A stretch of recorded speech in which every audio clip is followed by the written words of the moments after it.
les doy la bienvenida a Flaxo. Este seminario debate abierto sobre fake news y desinformación.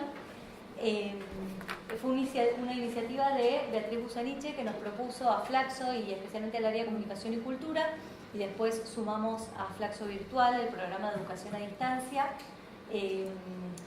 para hacer este debate sobre las noticias falsas, no un tema que circula mucho ahora, más allá de las noticias falsas, que es para los que trabajamos en comunicación, para los que trabajamos en temas de información, para los que trabajamos temas que tienen que ver también con la cultura, es muy actual. Entonces la idea de hoy es hacer un debate con diferentes miradas, diferentes especialistas que en su disciplina van a abordar esta temática. Le damos la bienvenida también a las personas que están conectadas de manera virtual por streaming. La dinámica va a ser la siguiente. Primero está Luis Alberto Quevedo, director de Flaxo. Muchas gracias por venir a este seminario que va a abrir la temática, va a proponer unos lineamientos generales sobre la cultura actual atravesada por las nuevas tecnologías y cómo es la circulación de información en este momento. Y después tenemos 6 panelistas, así que vamos a hacer 2 tandas de 3, después los voy a presentar con detalle, pero va a estar Laura Sommer y Pablo Fernández de Chequeado, José Cretas de Fopea, Martín Becerra, Daniel Molina, Beatriz Busaniche y Guadalupe Nogués. Después las voy a presentar con mayor detenimiento, pero bueno, para que sepan a quienes vamos a estar escuchando hoy. Le agradezco también a Estefanía Ensenhofer, a Valeria Fernández, a Grisela El Javer y a Rocío García del programa de Flaxo Virtual, que producen este encuentro y también son las que permiten que después esto siga circulando y se siga viendo y se siga recomendando. Así que muchas gracias a ellas. Bueno, Beto, gracias por estar acá. Te escuchamos. Bueno, buenas tardes a todas y todos. En realidad, yo felicito a Belén y a Beatriz por esta iniciativa. Yo no soy un expositor, yo solamente voy a abrir el seminario y plantear algunas cuestiones que se van a discutir acá, pero no soy uno de los ponentes. Sin embargo, los que venimos trabajando desde las ciencias sociales estas temáticas de comunicación, producción de sentido, poder, etc., venimos debatiendo, entre otras cosas, el tema de la fake news, pero también temas primos hermanos, como el tema de la posverdad, que parece ser un tema de esta época, ¿no? Y que en realidad yo lo que quería traer es que nosotros con estos debates muchas veces revisitamos temas clásicos de la política o de las ciencias sociales, mucho más que creer que son novedades. En realidad son formas de discutir temas que venimos debatiendo desde hace mucho tiempo, ¿no? Que las ciencias sociales debaten desde hace mucho tiempo. Yo podría decir que este seminario se podría llamar, abusando de Foucault, en las palabras y la política, ¿no? O las palabras y el poder. Se podría llamar así, y por lo tanto podría ser un seminario del siglo XVII o XVIII o XIX, y sería igual, digamos. Entonces voy a traer brevemente algún autor de esos siglos para demostrar que es lo mismo, ¿no? Y en realidad quería empezar trayendo un texto que todos ustedes conocen y que ha sido muchas veces citado, pero a veces releer algún texto vale la pena, que es el texto de Lewis Carroll de Alicia a través del espejo, que es del siglo XIX, es un texto que tiene sus años, donde está este famoso diálogo entre Humphrey Dumpty que le dice a Alicia: cuando yo uso una palabra, quiero decir precisamente lo que quiero que diga, ni más ni menos. Y Alicia le dice: bueno, la cuestión es si se puede hacer que las palabras signifiquen muchas cosas diferentes, que es en realidad, Alicia es una defensora de la polisemia del lenguaje y de que no precipita una palabra sobre un solo sentido. O en todo caso el desafío es cómo se hace para que las palabras precipiten en un solo sentido. Y la respuesta que Humphrey Dumpty le da me parece que es una respuesta muy sabia. Le dice: el problema es saber quién es el que manda. Eso es todo. Me parece que en este diálogo que Lewis Carroll establece están muchos de los problemas que discutimos hoy ahí puestos, ¿no? Y para esto yo quería hacer 3 referencias muy breves también. Una es a un autor del siglo XVII, a Thomas Hobbes, que en el capítulo 4 del Leviatán, de su libro emblemático, donde trabaja la cuestión del lenguaje. Hobbes fue un gran estudioso de la cuestión del lenguaje, diferenciando además el lenguaje científico del lenguaje cotidiano, etc. Y Hobbes dice que, dice así literalmente, dice: sin el lenguaje no hubiera existido entre los hombres ni gobierno, ni sociedad, ni contrato, ni paz, ni más que aquello que existe entre los leones y los osos. O sea, Hobbes dice, en realidad lo que nos distingue de los leones y los osos, de la naturaleza, es nuestra capacidad de producción de sentido, y por lo tanto es la palabra, el lenguaje, lo que nos distingue. En ese mismo capítulo él empieza diciendo algo. Piensen que el Leviatán de Hobbes es de 1651, ¿no? Y él dice, bueno, hay una fascinación por la producción de la imprenta, pero la verdad es que la producción de la imprenta es la reproducción de la palabra, pero sin Benjamin diciendo esto, ¿no? Es la reproducción de la palabra, el tema es la palabra, ¿no? Ese es el tema, ¿no? Hobbes miraba las cosas para mí correctamente, ese es el tema, la producción de sentido. Y Hobbes dice que si no hay Leviatán, si no hay un orden, si no hay alguien que diga qué significan las cosas, no hay lenguaje posible, hay sola fuerza. Entonces, la posibilidad del entendimiento es, en Hobbes, es la existencia de un poder fuerte que diga qué significan las cosas. Hobbes dice, el Leviatán es el que al pronunciar una palabra dice cuál es la ley y no se remite a nada. Por eso es un moderno, no hay Dios, hay un poder actual, ¿no? Que es el Leviatán, que goza del consentimiento de todos los ciudadanos a fin de que tengamos paz y seguridad. Esa idea para mí fue una respuesta, una de las primeras respuestas a la temática de las palabras, las cosas, el poder, la política, ¿no? Hay otra respuesta que yo diría en esta historia, otra respuesta que podría decir una respuesta también clásica, que tiene otra historia, otra raigambre, que para mí es Hannah Arendt, que en su libro sobre la condición humana, Hannah Arendt trae una segunda posibilidad de respuesta a esta misma cuestión política, ¿no? Del vínculo entre el sentido de las palabras, el poder, la política, las cosas. Hannah Arendt, que tiene más una tradición liberal por un lado y neokantiana por otro, en La condición humana, en el capítulo 5, en un apartado que me gusta mucho cómo lo tituló ella, porque es el apartado que se llama La fragilidad de los asuntos humanos, y es un gran tema en Hannah Arendt, ¿no? La fragilidad de la modernidad y de los asuntos humanos, porque nos hemos quedado sin certezas, ¿no? Todos estos autores son los que se preguntan por la política, por una política sin certezas, ¿no? Por una política post-nietzschiana, llamémosle así. Dice, bueno, en un mundo de desconfianzas, en un mundo donde los hombres desconfían los unos de los otros, donde hay cierta dificultad o imposibilidad también del entendimiento, ¿cuál es la solución política a ese desafío? Y ella dice que la solución política es la capacidad que tienen los hombres de honrar las promesas mutuas, ¿no? La capacidad del acuerdo, la capacidad de los hombres de crear un espacio de entendimiento y de acuerdo, y de que con eso se sostiene un régimen político, que, vuelvo a decir, no se sostiene en Dios, no se sostiene en la razón, no se sostiene en ningún fundamento trascendente, se sostiene en la promesa que los hombres se hacen consigo mismos, en un pacto de sentido, ¿no?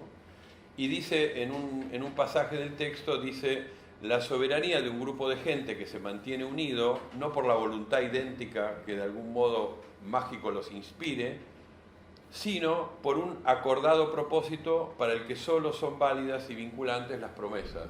O sea, cuando dice, no por una voluntad idéntica que de algún modo mágico los inspire es Dios. No por Dios, no por alguna trascendencia, sino por su capacidad de dar la palabra y cumplir con su palabra, ¿no? Es una segunda posibilidad, que no es una posibilidad justamente, es una respuesta política a un tema de dónde ¿cómo hago que las palabras tengan un sentido que sea compartido? Bueno, por el común acuerdo, ¿no? Por eso digo, tiene esa tradición, por un lado, kantiana, pero por otro lado también liberal, en el sentido más de John Locke, ¿no? De la idea pactista de John Locke, que tiene que ver con hacer promesas, ¿no? Cumplir promesas que los hombres se hacen a sí mismos. Así que no solo está la promesa, sino sostener la palabra, ¿no? Ahora, yo creo que todos estos debates, que para mí tienen distintas versiones, yo traigo dos, en el siglo XXI, se desarman un poco porque aparecen esas otras temáticas, ¿no? Que tienen que ver con la posverdad o con que en realidad hay una especie de celebración de la polisemia de los sentidos y una no necesidad de ponerse de acuerdo con algunos sentidos, o una tolerancia a no respetar las promesas mutuas. Yo puedo decir una palabra y después decir todo lo contrario, ¿no? Es decir, mi contrato social, político en una sociedad puede sostenerse en realidad con palabras que sean contradictorias, decir otras cosas, ¿no? Decir algo y hacer otra cosa, o decir distintas cosas, etc. O sea, en este momento en realidad ni está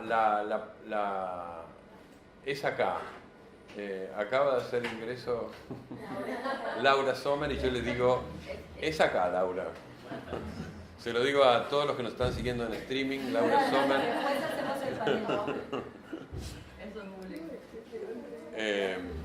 Bueno, porque es una de las... Yo estoy haciendo, Laura, te digo, yo estoy haciendo tiempo hasta que lleguen ustedes y puedan hablar. Bueno, decía, en esta época en la cual en realidad el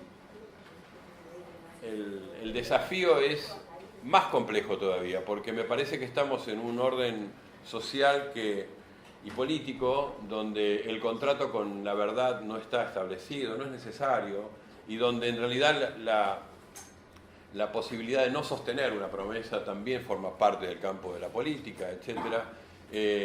Es posible una apertura del sentido, pero tal vez en una de las direcciones más perversas que tiene esto, ¿no? Que es el sentido no recae sobre nada, sin embargo, todos jugamos a como sí, diría Kant, ¿no?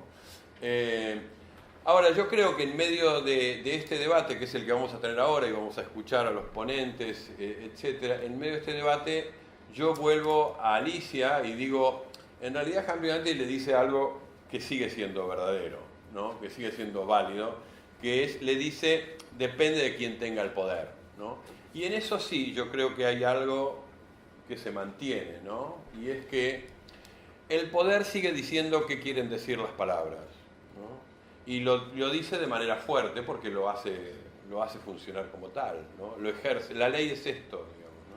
Y ahí desambigua en base al poder, no en base a los consensos, ni en base a esta celebración de la posmodernidad, de la polisemia. Lo dice, hace precipitar el sentido en algo bien específico.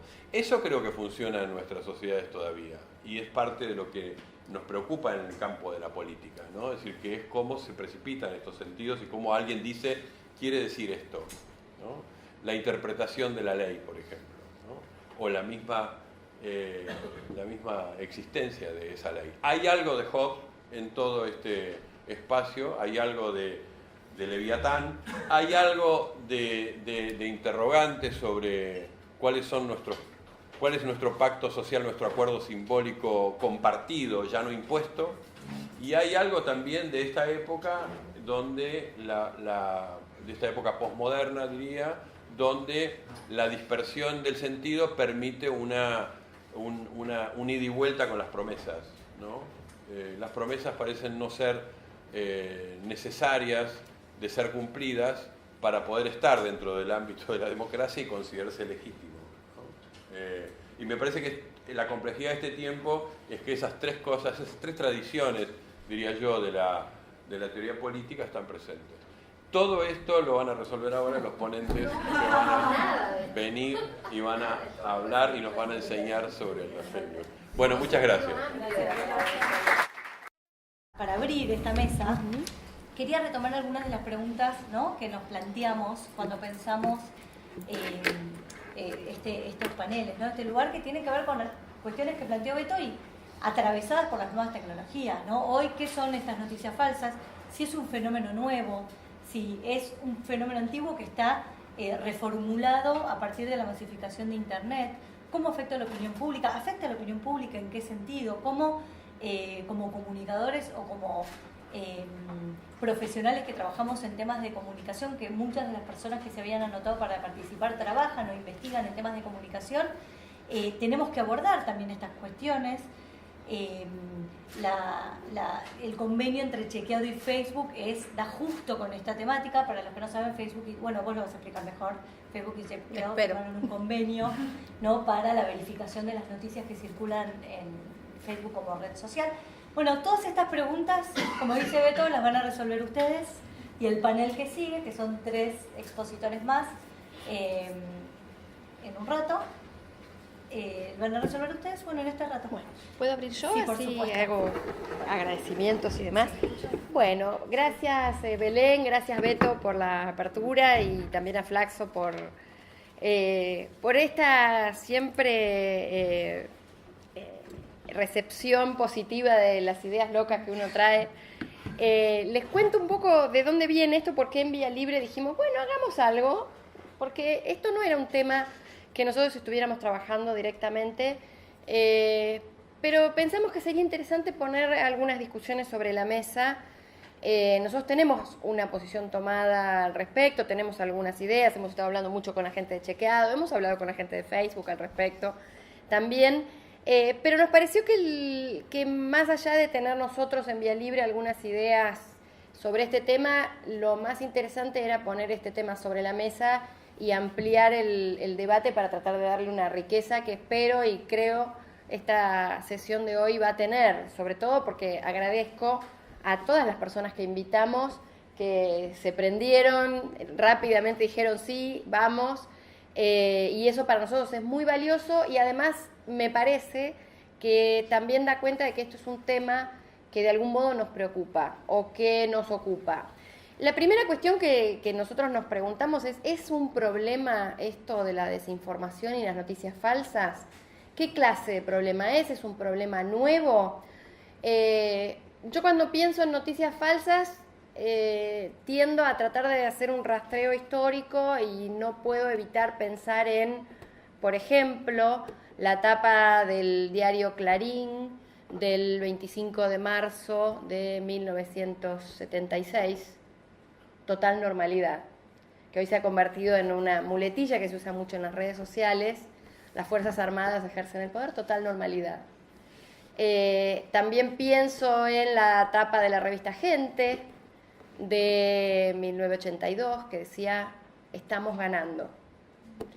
Y si uno se pone a hacer un poco de historia y un poco de retrospectiva, noticias falsas, evidentemente falsas, como estamos ganando, existen desde la llegada de la imprenta, desde el primer pasquín que empezó a publicar una visión sobre un determinado hecho y que pretendió influir sobre la opinión pública o sobre los lectores. El fenómeno que probablemente marca una diferencia hoy es que hay un actor nuevo en este campo de la difusión de noticias. A mí el nombre de noticias falsas no me termina de gustar mucho. Nunca sé qué es falso y qué es verdadero. Me parece que la idea de noticias falsas da una idea de algo binario que no me parece que sea fácilmente aceptable. Digo, en este debate no es blanco-negro, sino verdadero-falso. Una de las discusiones que hemos tenido con Chequeado es esto es verdadero, esto es falso. en qué punto es verdadero, es falso, es más o menos verdadero, es interpretable, es materia opinable, nunca lo voy a poder corroborar. Es la cosa binaria me parece que es lo primero que deberíamos tratar de descartar en este debate. Me parece que vamos a construir más fácilmente o mejor descartando cosas que nos dan pseudo certezas y tratando de pensar qué hacemos con este fenómeno de la circulación de noticias, pongámosle provisoriamente falsas, o con los procesos de desinformación. El actor nuevo que tenemos hoy es la emergencia del uso masivo de las redes sociales. Me parece que ese es el diferencial de cuando veíamos una noticia falsa en un diario, en una revista, en un canal de televisión. Puse 2 ejemplos dramáticos, pero también podemos pensar algo más liviano de fenómenos de desinformación. ¿Quién no se acuerda de José de Ser siendo tragado por un pozo negro en Canal 9? Bueno, los veteranos, los jóvenes no se los acuerdan. jóvenes no saben de qué estoy hablando, ¿no? Yo sí. ¿Vieron? Yo también. Vos no, yo sí. Hay mucha gente joven, vos sí te acordás. Hay ¿Vos decís muchos que no. No. Digo, Él se acuerda, pero... para quizás alivianarlo y ponerlo en fenómenos que pueden ser hasta humorísticos, si se quiere, como el caso de José de Ser, o la cantidad de crónicas sobre casas embrujadas que hemos visto, o algunas otras cuestiones que tienen que ver no necesariamente con el discurso estrictamente de los fenómenos políticos referidos a lo partidario, sino también con otros fenómenos como, por ejemplo, esta nueva corriente del terraplanismo y cosas varias que vemos en Internet, como el gran movimiento antivacunas y un montón de cuestiones más. Vi en Página 12 el domingo algo que casi muero de la risa. No sabía si reírme o llorar, pero parece ser que las mujeres somos entes mucho más apropiables por parte del demonio y han aumentado los exorcismos sobre las mujeres porque las mujeres somos malas. Sobre todo todas ustedes que andan con el pañuelo verde. Y naranja. Y naranja. Tendría que haberlo puesto acá. Digo, fake news existen desde que existe la Biblia, ya que me das el pie. Y existe desde que hay una construcción de poder. Y existe desde que alguien quiere atribuirse la construcción de la verdad. Ahora, hoy día este fenómeno nos golpea la puerta, y a nosotros en Vía Libre también nos pasa un poco que vienen y dicen, nosotros, ¿por qué tocamos este tema? Por las regulaciones que pueden venir. Porque puede venir alguien a decir, bueno, se puede hacer algún tipo de regulación que impacte sobre la libertad de expresión en Internet, o por las nuevas formas de regulación que estamos viendo, que se están instalando cada vez más por parte del sector privado, mediante algoritmos que priorizan o no determinados contenidos. Todos sabemos que Facebook tiene en los Estados Unidos una posición incómoda, de hecho fue interpelado en el Senado justamente por la difusión de noticias falsas que supuestamente incidieron en la elección de Donald Trump. Yo no creo que el votante sea tabula rasa y que uno le va a poner una noticia falsa y eso va a condicionar necesariamente que una elección se vuelque hacia uno u otro candidato.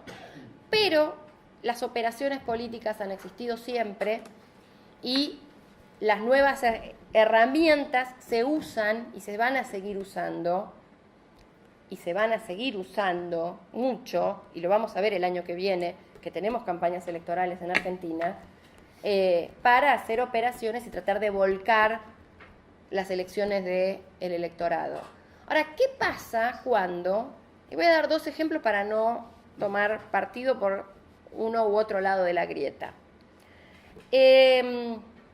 Un funcionario, Iván Petrella, publica un flyer con información falsa de la negociación paritaria y de la negociación del estado actual de la educación pública en Argentina. Un funcionario público. Información repetida hasta el hartazgo por muchos otros funcionarios públicos, incluyendo diputados. Hoy antes de venir veo... Sí. un tuit del diputado Pietragala. Uy, perdí la voz. Un tuit del diputado Pietragala donde mostraba filas de tanques en una ruta y decía, esto es Jujuy. Claramente no soportaba ningún análisis. Era Chile. Había un auto de carabineros. Era una ruta chilena. No era una ruta argentina. No eran autos argentinos. No eran militares argentinos.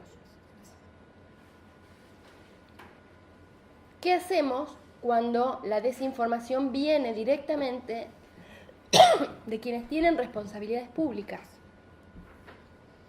Y sumo otra pregunta. ¿Podemos delegar en las plataformas, en Facebook, por ejemplo, la definición de cuál es la verdad, de qué noticia debe circular y qué noticia no debe circular o debe circular menos porque es una noticia falsa? Yo creo, como hemos conversado muchas veces, y con esto cierro porque no puedo más.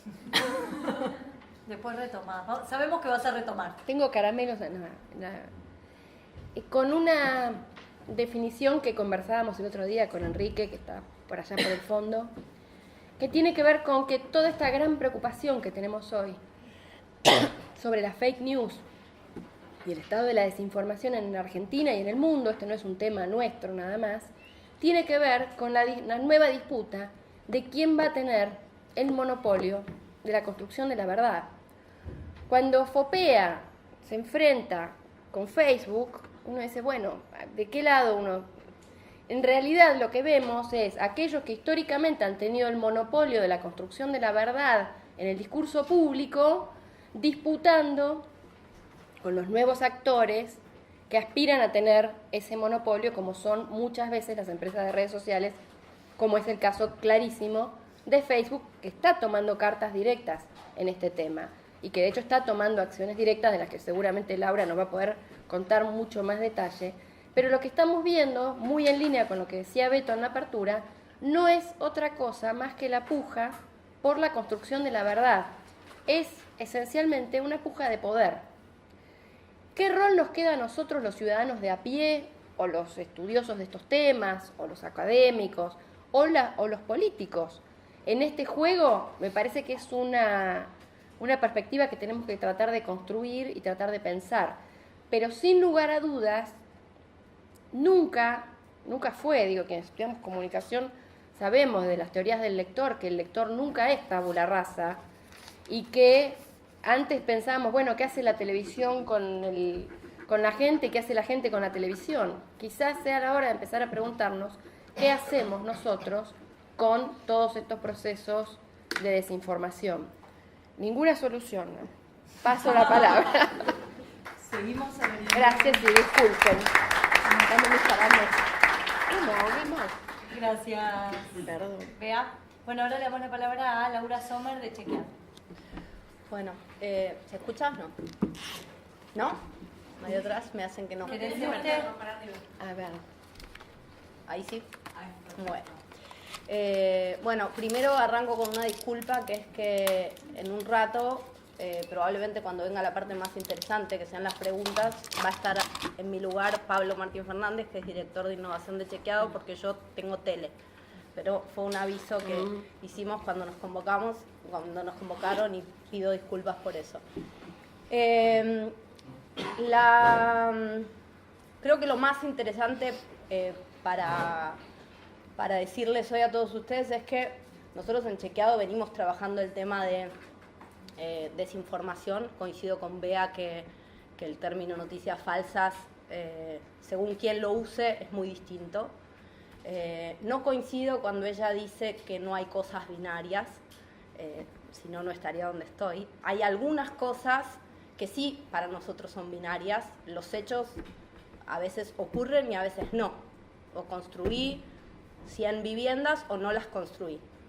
O un medicamento hace que no se muera gente de cáncer o no. O es basura y solo distrae.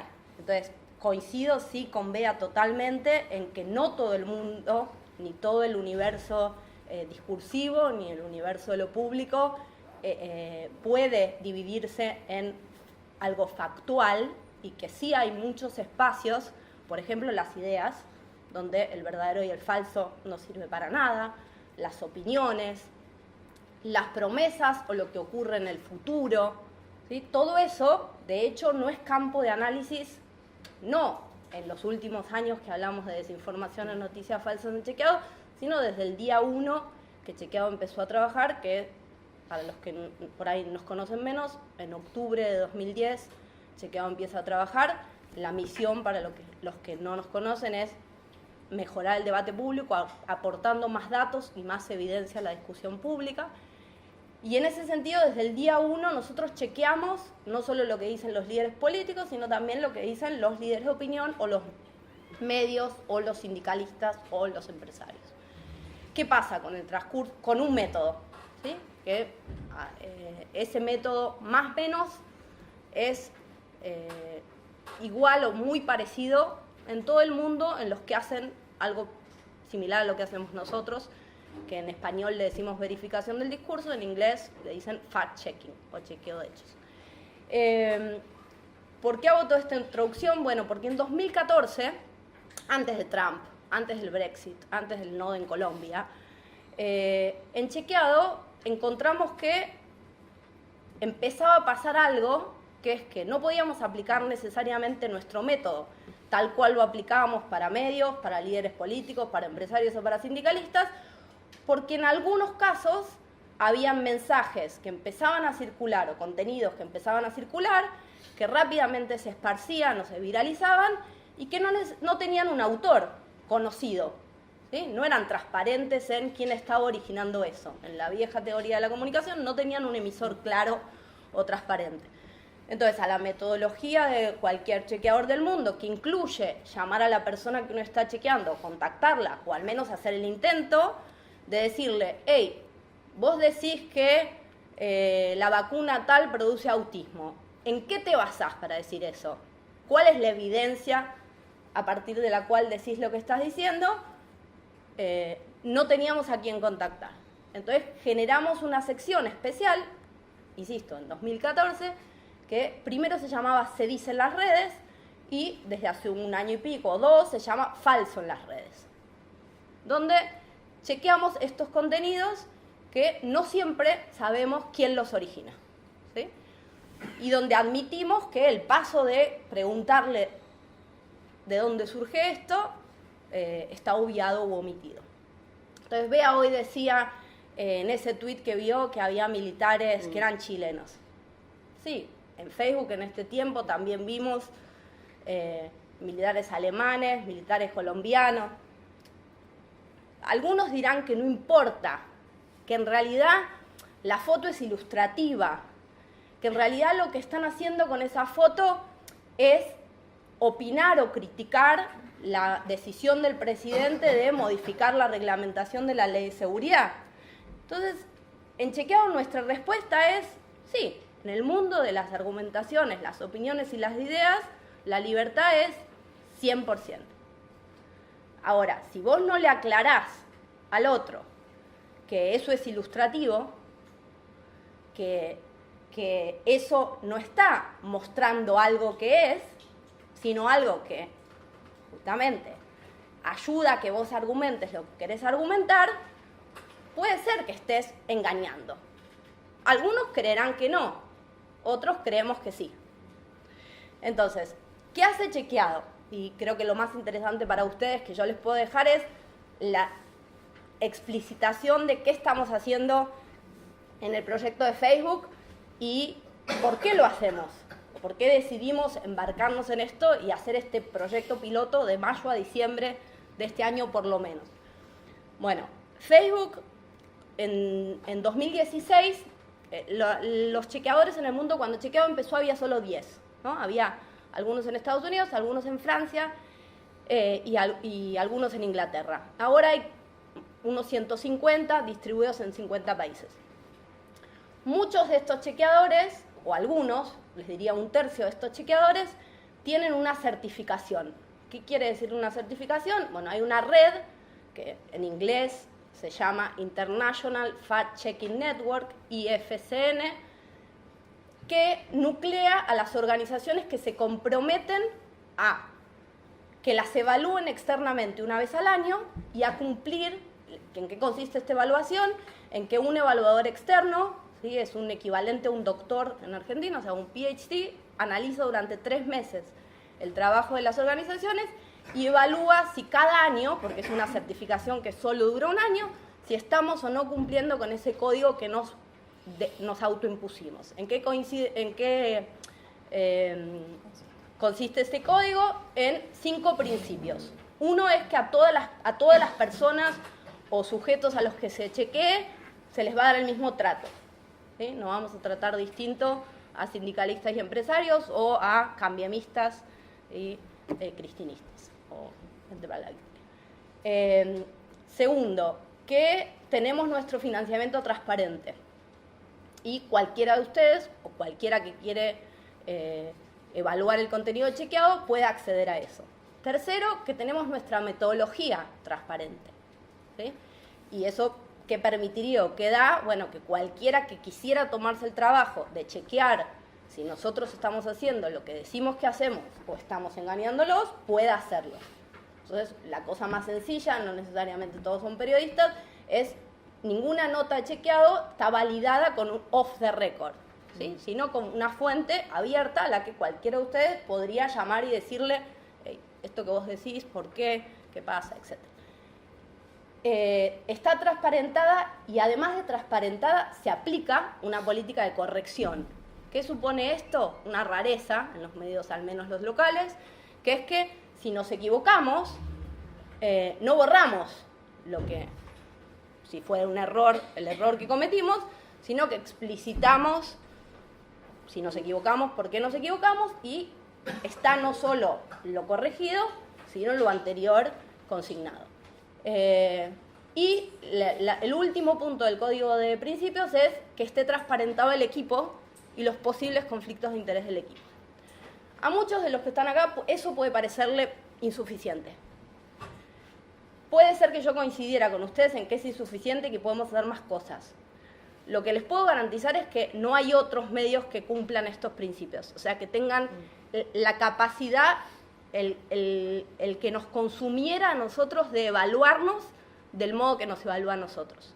Si yo leo Página 12, o leo Clarín, o leo La Nación hoy, no sé esas cosas, aunque quiera, aunque me esfuerce por saberlo. Entonces, bueno, ¿qué hace la red esta, International Fact Checking Network, de la cual yo aclaro, soy miembro del board? Le manda una carta al fundador de Facebook diciéndole, hey, cuando post elecciones que gana Trump, cuando nosotros chequeamos algo para que nuestros contenidos se vean en la red social, se supone que tendríamos que pagarte, ¿sí? Porque si no, no somos los más populares, ¿sí? Porque en general la evidencia y los datos hechas por organizaciones como las nuestras, que no somos re fancy, no generan los clics de la mina en tetas ni los gatitos, ¿sí? Entonces, no parece muy razonable. ¿No van a hacer algo? ¿Sí? Tiempo después de esa carta, yo no puedo decir que haya sido por la carta, pero tiempo después de esa carta, Facebook lanza un proyecto piloto que llamó, no, perdonen las palabras en inglés, pero es un proyecto global que lo llaman así, se llama Three Party Fact Checker, que lanza, o tercero imparcial, o chequeador imparcial, que lanza en 3 países como piloto: Estados Unidos, Alemania y Francia.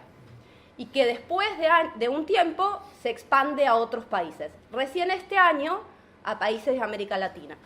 En América Latina, ¿dónde está? En los 3 países que hubo este año elecciones: México, Colombia, Brasil y Argentina, ¿sí? ¿En qué consiste este proyecto? Facebook firma entonces el acuerdo de Three Party Fact Checker solo con chequeadores que tengan el sello de IFCN, ¿sí? Si vos no tenés el sello de IFCN, aunque seas chequeador, Facebook no acuerda con vos. ¿Y en qué consiste? En que nosotros tenemos acceso a un backend de la plataforma de Facebook donde recibimos posibles noticias que están desinformando, que o la marcó algún usuario, en nuestro caso supuestamente uno de los usuarios que abrió una cuenta en Argentina, o lo identificó automáticamente el algoritmo de Facebook porque la desinformación en todo el mundo tiene algunos patrones comunes. A veces se publica a la vez en distintas cuentas o distintos medios, tiene signos de admiración, usas mayúsculas más que otras. Sí, parece una tontería, pero no. Cuando vas al campo es así, ¿sí? En los comentarios aparece alguien que dice esto es falso, bueno, patrones. Con ese contenido que la gente o la tecnología identifica como posibles falsedades o desinformación, nosotros podemos chequear. ¿Qué quiere decir que nosotros lo podemos chequear? Que usamos el mismo método que usamos en chequeado para ese contenido. ¿Sí? El mismo que usábamos desde el principio para medios y desde 2014 en nuestro falso en las redes, ahora lo aplicamos ahí.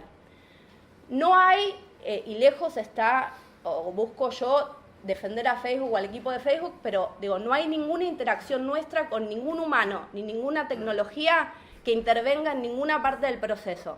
¿Sí? No hay nadie de Facebook que nos dice, esto me importa más que esto, o si mirás acá, voy a estar más feliz que si mirás allá. ¿Sí? Y tampoco alguien de Facebook que pueda cambiar una coma, digo, no hay editor, no hay ninguna cosa. Algunos dirán, bueno, no me cambia nada de eso, lo aclaro por las dudas. Lo que nosotros hacemos con Facebook es que hacemos lo que hacíamos y que en vez de que solo el contenido de lo que chequeábamos en el falso en las redes le llegue a la comunidad de chequeado, a los que leen chequeado o siguen las redes de chequeado, que dicho sea de paso, aunque nosotros hacemos muchos esfuerzos por llegar más allá de los ciudadanos informados, cuando hicimos una encuesta de quiénes son los que leen chequeado, obviamente los doctorados los tenemos sobre representados. Digo, 17% de los que leen chequeado tienen doctorado. Entonces, digo, no estamos llegando al argentino medio o al argentino promedio. Tampoco digo que con Facebook lleguemos necesariamente a que nos lea, pero sí lo que el programa nos garantiza, o nos da a nosotros, y esa es la razón principal de por qué nosotros lo hacemos, es que Facebook, una vez que nosotros identificamos algún contenido y le hicimos la nota, digamos, de que algo es falso o verdadero, nosotros no usamos otras categorías que tiene el sistema. ¿Sí? El sistema tiene una categoría mixta, el sistema tiene una categoría para sátira o humor. Nosotros, para no complejizar la cosa en estos primeros 6 meses, verdadero o falso. ¿Sí? Entonces, ¿qué ocurre? Ocurre que cualquier persona que haya puesto me gusta o haya compartido algo que nosotros chequeamos, sea como verdadero o como falso, recibe una notificación que le avisa de eso y le dice: un miembro del Three Party Fact Checker encontró el contenido tal que compartiste como falso o como verdadero. No sabemos si lo lee, si lo comparte, por ahora, nos encantaría saberlo. Es de las cosas que le estamos pidiendo a Facebook que nos comparta para evaluar posible impacto o no de lo que estamos trabajando. Pero sí sabemos que al menos tiene la posibilidad, aquel que quisiera, porque le avisaron que algo que compartió es falso, enterarse de cuáles serían las razones de que eso que compartió es falso. ¿Sí? ¿Qué más hace Facebook? Y aclaro, lo hace Facebook. Nuestro trabajo termina en elegimos qué de lo que está marcado chequeamos, lo chequeamos y lo subimos a la plataforma. ¿Qué más hace Facebook o dice Facebook que hace? Dice que después de cierto número de faltas de un mismo medio o autor de falsedades o contenidos señalados como falsos, no le va a dejar monetizar más. ¿Sí? No le va a dejar promover sus contenidos. ¿Y qué otra cosa dice Facebook que hace? Y eso, cuando Bea decía charlamos o discutimos sobre esto, sí, es probablemente lo que más incómodo nos ponga a los que estamos en chequeado. ¿Qué otra cosa hace? Dice que reduce la circulación del contenido que fue señalado como falso. ¿Sí? Entonces ahí, obviamente, entra una discusión de, ¿puede Facebook hacerlo? ¿Está bien que lo haga? ¿Está mal que lo haga? En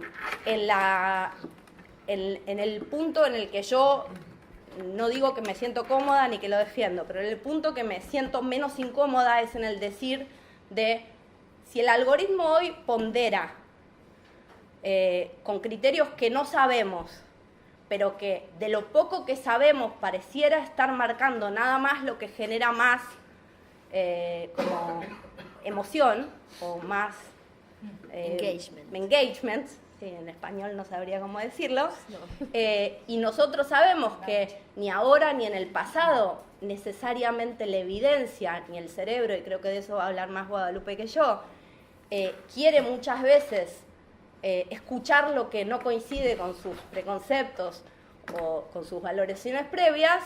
Bueno, acá lo que estaría haciendo, obviamente con nosotros como partícipe, o usándonos a nosotros, es relajar un poco ese único criterio de engagement para priorizar contenidos. ¿Sí? Beto decía, nos van a dar respuestas o soluciones. Seguro yo no, porque no estoy actuando.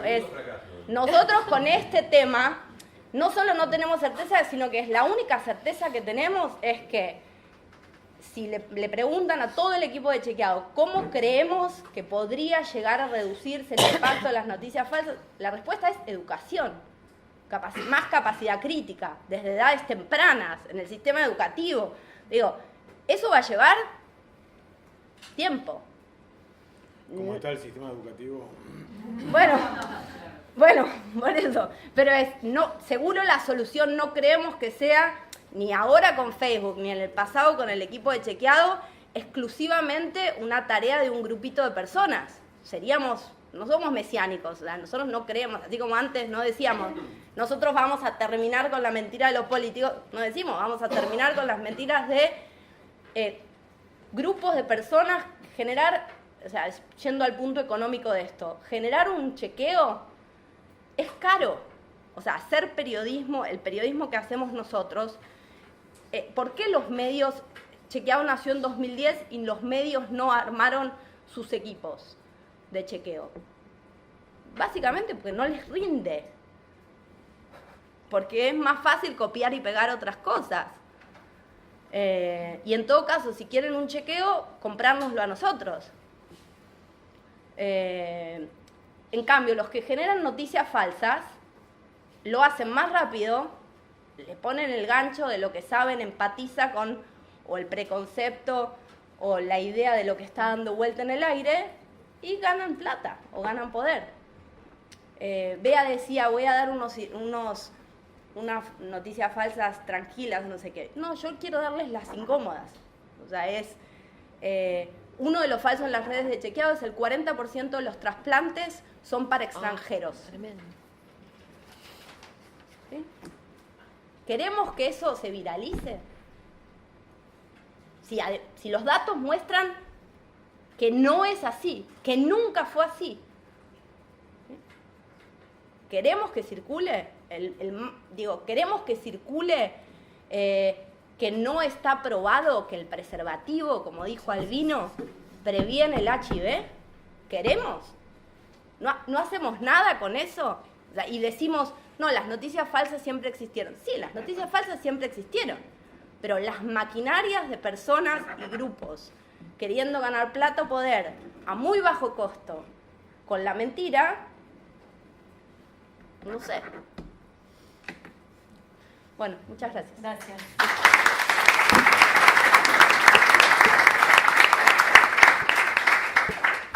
Gracias, Laura. Bueno, ahora le damos la palabra a Martín Becerra, doctor en comunicación y de la UNCI, CONICET y UCI. Bueno, gracias. Gracias por la invitación. Buenas tardes. Yo voy a organizar la presentación por efectos de tiempo, básicamente en dos momentos. El primero es más casuístico, digamos. Recoge algunos de los ejemplos que dieron Bea y Laura, y un segundo momento en donde hago hago en público, digamos, algunas preguntas dirigidas a ver qué posibles soluciones o qué respuestas solemos encontrar hoy en el mundo entero sobre el tema de desinformación, fake news, etc., ¿no? También, por tema de ceñirme al tiempo, voy a leer un poco lo que preparé. En una editorial del 26 de mayo de 2004, el New York Times admitió que la información previa a la invasión a Irak por parte de las Fuerzas Armadas estadounidenses de 2003, con la que el expresidente George Bush hijo justificó la acción bélica, no era rigurosa, provenía de fuentes descalificadas, no se constató y era errónea. El editorial del New York Times agregaba, entre comillas, literalmente, hemos encontrado varias instancias en que la cobertura no fue lo rigurosa que debía haber sido. En algunos casos la información que era controvertida entonces y que parece ser cuestionable ahora, era insuficientemente calificada o nunca fue puesta a prueba. Al mirar atrás, deseamos haber sido más exhaustivos en reexaminar la información a la luz de nuevas evidencias o a la falta de estas. En tanto, la BBC de Inglaterra fue el primer medio, que además medio público, ¿no? Medio estatal, que desmintió el fraude de las armas químicas que se le habían endosado a Saddam Hussein por parte del aliado de Bush y también partícipe de la alianza que invadió Irak, el entonces primer ministro Tony Blair, que salió en las páginas de Perfil ayer, dando clases de peronismo. Como se supone que los medios son organizaciones que cuidan los contenidos editados, de ahí la reciente campaña de ADEPA que propagó que tenían editores responsables, ¿no? Dime de qué te arrogas y te diré qué te falta. Cada vez que sirven como escena de desinformación se produce un quiebre en la confianza de su función pública, ¿no? El 24 de enero de 2013, el diario más prestigioso en español, El País, publicó en su tapa en papel la foto de una persona intubada y convaleciente que, afirmaba el periódico, era el entonces presidente venezolano Hugo Chávez en su tratamiento en Cuba. La imagen era falsa y la conducción periodística del País tuvo la pésima pero frecuente reacción de convertir el lógico pedido de disculpas en una autoalabanza, destacando su presunta rapidez a la hora de rectificar, pedir disculpas y retirar los periódicos con la foto falsa de los puntos de venta de los kioscos de España, de las ciudades españolas. Con su propia adulación y una tercerización de la culpa en una agencia que le había vendido la foto, El País cerraba la explicación por uno de los dos mayores fraudes informativos de su historia.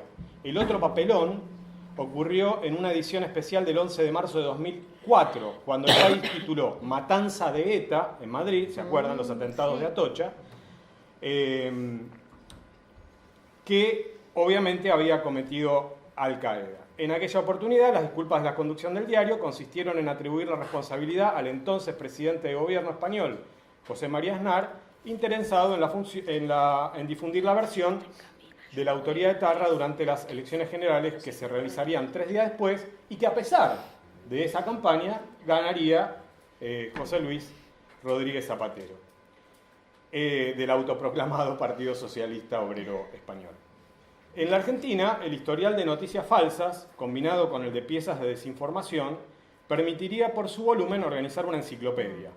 Desde el golpe de Estado de 1930 en las páginas de la influyente crítica de Natalio Botana o la asunción misma de Irigoyen en el año 16, también en las mismas páginas de crítica de Botana, hasta el montaje artificial de la charla de pilotos del accidentado vuelo de Spanair por la señal TN, pasando por los fusilamientos del 22 de agosto del 72 en Trelew, presentados como un intento de fuga por los principales medios, obviamente por el gobierno de Lanuse, la dictadura de Lanuse, y también por los principales medios.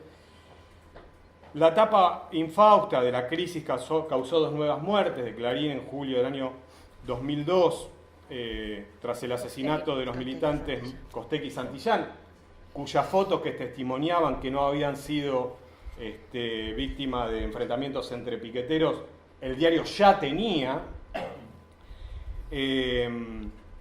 O la saga de testimonios falsos que en agosto y septiembre de 2007 afirmaron haber visto a Santiago Maldonado, quien entonces estaba desaparecido tras la represión de Gendarmería Nacional en Chubut, no hay periodo exento de la difusión de noticias falsas y de campañas de información, aunque el presente tiene un condimento singular, porque y esto es algo que decía Laura, la precariedad económica de la etapa actual del ecosistema de comunicaciones, sumada a la multiplicación de las plataformas en las que los medios diseminan sus contenidos, vuelve todavía más vulnerable el proceso de edición, verificación y cuidado de las noticias, es algo caro, ciertamente, con los resultados de yerros y de informaciones adulteradas que se sufren a diario.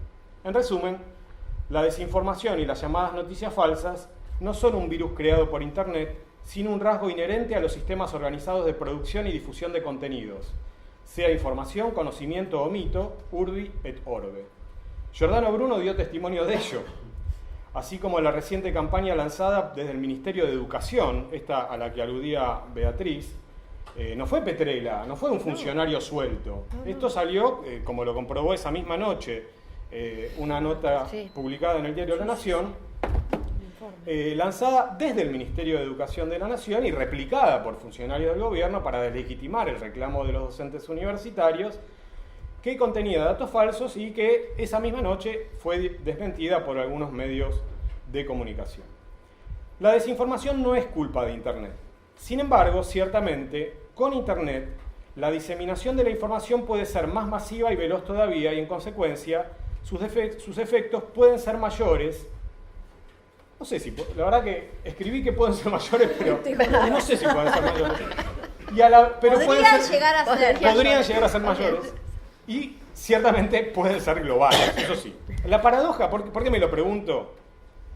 Porque la paradoja es que en un ecosistema de medios de comunicación tradicional, el contestar la noticia falsa, el contestar el estamos ganando, el contestar se fugaron, es mucho más difícil que en las redes, y la pregunta es si acaso la contestación en las redes paradójicamente no refuerza el circuito y la fortaleza de la noticia falsa, no le da mayor entidad, ¿no? O sea, capaz que estamos haciendo algo mal en torno de la contestación de las noticias falsas en las redes.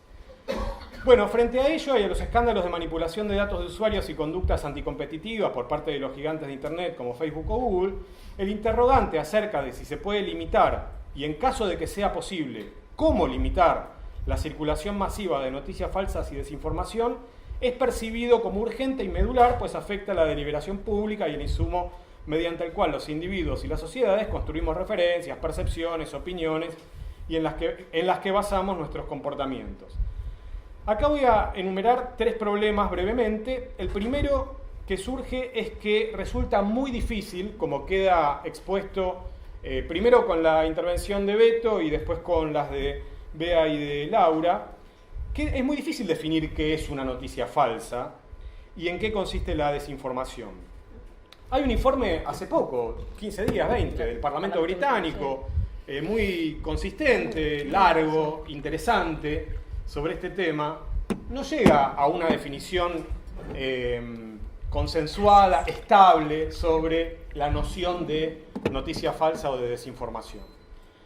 Digamos, una noción que nos sirva como comodín para todas las situaciones. Eso hoy en el mundo no existe. De todas maneras, Beto iba a Hobbes. Podemos ir mucho más atrás. O sea, esto es Platón puro. O sea, el tema de la verosimilitud, de la verdad, o sea, es Fedro. Esto es viejo como el mundo. La humanidad, ¿no? Sí, entonces, es un concepto inestable, es un concepto que al ser inestable presenta algunos problemas cuando la idea es ¿qué hacemos con esto? ¿Qué hacemos con este problema? ¿No? Porque acá viene, para mí, el segundo problema, que es, en el supuesto de que se lograra consensuar un mecanismo de identificación de lo que dicotómicamente organizaríamos como falso y verdadero, la pregunta es, ¿quién y bajo qué condiciones puede arbitrar en las diferentes fases del proceso de circulación social del sentido, que involucra la producción, la edición, la publicación, la distribución y la reproducción? ¿Quién puede decidir qué es falso, qué puede circular y qué no puede circular? O qué puede producirse y qué no puede producirse, qué puede reproducirse, qué no puede reproducirse, qué puede editarse, qué no puede editarse y bajo qué condiciones. Eso no está dado, no es algo que va de suyo que sea de alguna manera, ¿no? Estos son los eslabones que en algunas industrias que están bastante integradas, aunque ninguna está integrada completamente, cabría preguntarse qué hacer con ese proceso de elaboración de contenidos, de sentido en general, ¿no? Por ejemplo, ¿habría acuerdo en concederle a Facebook y a Google el poder de policía para decidir qué circula y qué no circula por las redes? Esto ya ocurre de facto. O sea, esto está pasando mediante la disposición de un algoritmo que muta según las políticas corporativas al margen de los regímenes jurídicos de los países donde estas compañías actúan y comercializan sus servicios. Esto ya pasa y es muy delicado en términos de libertad de expresión. Es decir, el poder de policía que ejercen y que tiene como referencia las políticas de las compañías y no las leyes de los estados ni los principios de Naciones Unidas sobre libertad de expresión, principios por los que cualquier limitación a la expresión libre debe ser ordenada por una autoridad judicial tras un proceso independiente e imparcial y que las sanciones eventuales no podrían ser desproporcionadas, hoy eso es parte del problema. No resuelven, pese a realizarse de facto, esto no resuelve la desinformación. Porque uno podría decir, bueno, démosle el poder de policía. Bueno, sorpresa, el poder de policía ya se lo hemos dado. Ya funciona de facto así. Y eso no ha solucionado la fake news ni la desinformación. De hecho, estas compañías son las principales responsables de la comercialización de los datos de los usuarios con estrategias de diseminación de fake news y de campañas de desinformación. La famosa polémica alrededor de la elección de Trump, del Brexit, del plebiscito colombiano, del referéndum en Qatar, etcétera, etcétera, etcétera, ¿no? El tercer problema es que muy probablemente la naturaleza del proceso editorial en los medios tradicionales a la hora de pensar estrategias para contener la desinformación no sea aplicable a las plataformas de redes sociales digitales como Facebook, Instagram o Twitter y a espacios, ahorrémonos si es una red social o no, como YouTube. Por ejemplo, en cuanto al universo de lo producido y publicado, que es un universo demarcado y escaso en el campo de los medios y amorfo y casi infinito en el caso de Internet. A su vez, las reglas para Facebook, Instagram o YouTube, que eventualmente podríamos llegar a consensuar, no pueden ser pertinentes necesariamente para aplicaciones como WhatsApp, que es un manantial de reproducción de contenidos con apariencia de mayor personalización. Entonces, la discusión mundial sobre la desinformación abre la posibilidad, yo voy terminando, de revisar los principios de libertad de expresión en un contexto inédito en el que la abundancia de tecnologías y soportes de información encandila a quienes suponen de ahí que la concentración de la propiedad dejó de ser un problema. Los guardianes de los principales medios y plataformas globales tienen y practican un poder sin antecedentes en la historia de la comunicación. Ignorar estos dos elementos en pos de impostar reflejos rápidos para evitar el efecto corrosivo de la manipulación y de la fake news en la democracia puede tener efectos perjudiciales para el derecho a la libertad de expresión, en particular de quienes poseen menos recursos para ejercerlo, es decir, de la mayoría. Gracias.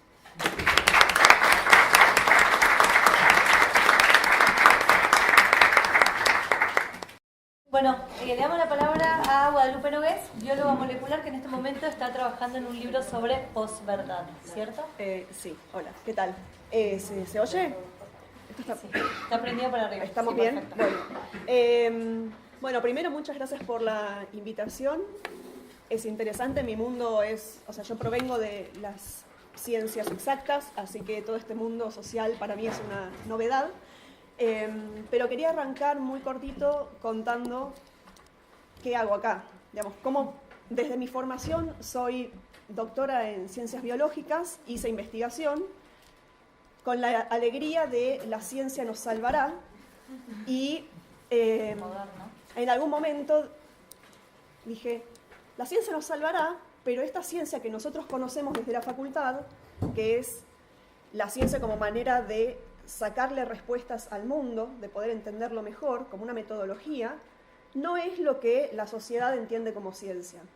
La sociedad entiende como ciencia una serie de conocimientos en general incorporados en el colegio secundario, y olvidados encima, ¿no? Pero entonces, viendo la ciencia como metodología y como manera de obtener respuestas, fue que dije, bueno, la solución no está en la ciencia, sino en la educación. Y entonces migré a la educación y soy orgullosa docente de escuela secundaria y formadora de docentes también en algunos momentos. Y ahí dije, bueno, claramente la educación es la clave, lo que la gente necesita es más información, más conocimientos, y eso los va a volver ciudadanos plenos.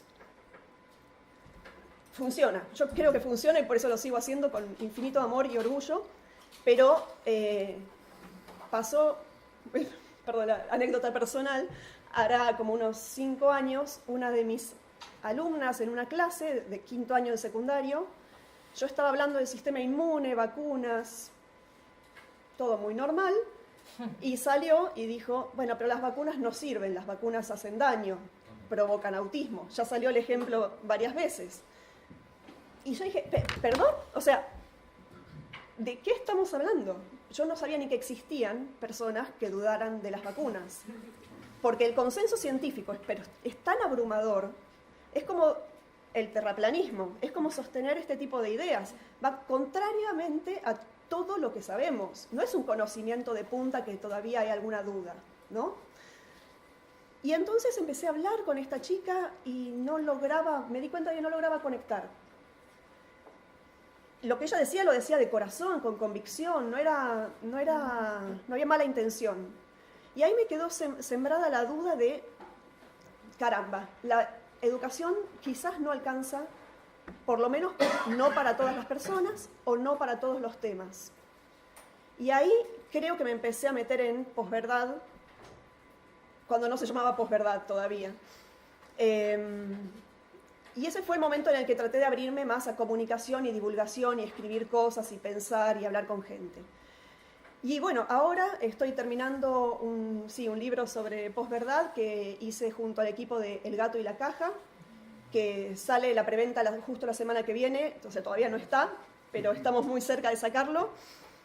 Y justamente lo que quería sumar es esa mirada que viene de mi formación, de mi recorrido.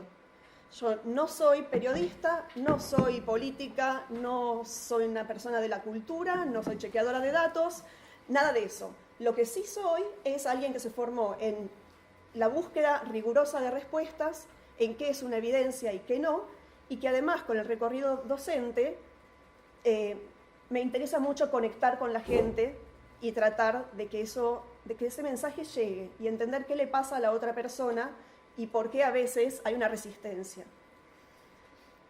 Con eso como preámbulo, que espero no haberme extendido demasiado, fue mucho de leer. Yo en esto no es que investigué tipo laboratorio, sino investigación bibliográfica y discusión con personas y tratar de nutrirme de un montón de miradas nuevas. Siempre tamizadas por mi formación científica, ¿no? Y entonces ahí empecé a leer un montón de papers y cosas y traté de destilar esta idea, que está en el libro, no la vi en ningún lado, quizás todavía no la sometí al escrutinio público, veremos cómo va y ojalá la destruyan y venga algo mejor. Pero mi idea es cierto que hay entes manipulando la información. La información es un bien de cambio, es algo que en manos de personas poderosas logra lo que esas personas poderosas quieren. Lo que pasa es que ahí hay un interlocutor que estamos obviando y es básicamente cada uno de nosotros. Entonces, más allá de la intencionalidad o no del mensaje, yo volvía siempre a mi alumna que dudaba de las vacunas. A ella nadie le había metido así la cosa adrede, digamos. De alguna manera había caído en esa creencia.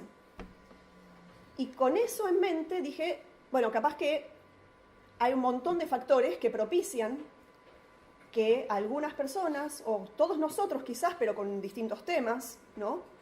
No es un tema, no es de individualizar, sino encontrar cuáles son nuestras fallas humanas, pero sin juicio de valor, digamos, reconocer que tenemos algunos algunas cosas que permiten que aparezcan estas situaciones, de creer cosas que no son ciertas, confundirnos, confundir a los demás. Y en eso me quedo con 4 grandes factores, que son las creencias personales. En el caso de esta chica, ella tenía una creencia que era totalmente refractaria a cualquier evidencia que uno pudiera darle. Agrego los sesgos cognitivos que hacen que no logremos analizar las evidencias bien, muchas veces, y si nosotros sentimos que nosotros la tenemos clarísima, a nosotros eso no nos va a pasar, bueno, no, nos pasa a todos. Lo que pasa es que son muy difíciles de identificar.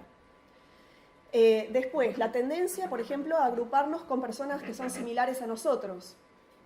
Todos nos rodeamos, porque queremos pasarla bien, con personas con las cuales nos sentimos cómodos, que son las personas que piensan como nosotros y que son en cierto punto un espejo de nuestras ideas.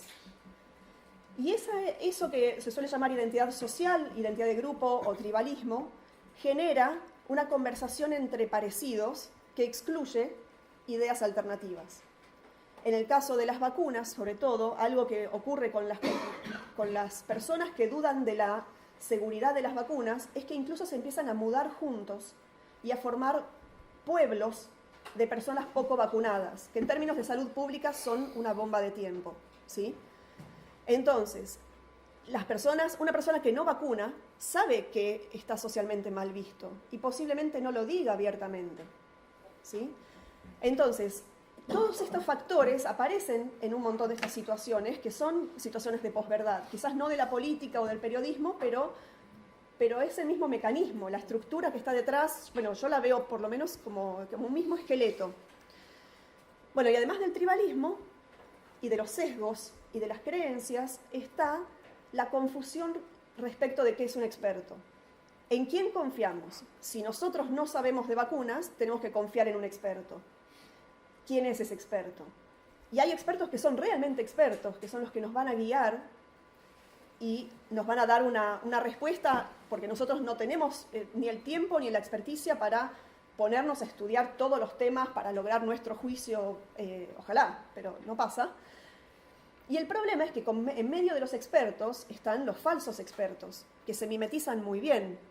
Personas que proclaman tener la solución y que dicen, desde médicos, que dicen activamente, no vacunes a tu hijo porque le vas a hacer daño. Entonces, toda esta sopa de confusión y de complejidad migra a la información, y ahí voy a noticias. Noticias falsas, que tampoco me gusta llamarlo noticias falsas, yo prefiero considerarlas distorsiones, ¿sí? Y esas distorsiones pueden ser de vuelta, distorsiones que ocurren como por descuido, quizás en el caso de las vacunas más que nada se ve eso, o distorsiones que están hechas a propósito, o sea, manipulaciones. Y eso ocurre en otros temas científicos y obviamente en un montón de otros temas y de temas que ya han salido acá. Entonces, si nosotros tenemos información que está distorsionada, es en parte porque todo esto otro falló. Si una persona que duda de las vacunas sigue dudando de las vacunas, es porque consigue información que le dice lo que quiere oír.